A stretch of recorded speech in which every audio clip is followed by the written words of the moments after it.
Что здесь происходит? Ничего страшного. Своих топчем забираем. Мы никого своих не топчем. Да, топчите. Мы не топчем. Россиян топчите, не даете. Никого. Зачем вы, бабушка, руками собираете ягоду, а вы ее вот это самое? Что? Вот мать, товарищ милиционер задержал правонарушителя. И какое доверие к вам? Должности полковника. Твою мать.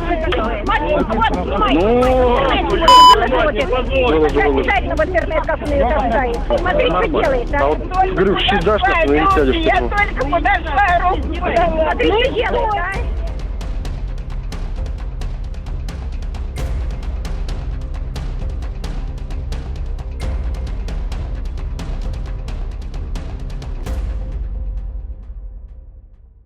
Я просто напомню, что за 15 лет пенсии выросли почти в 15 раз. Это серьезное достижение. Мы понимаем также и то, что жизнь становится дороже.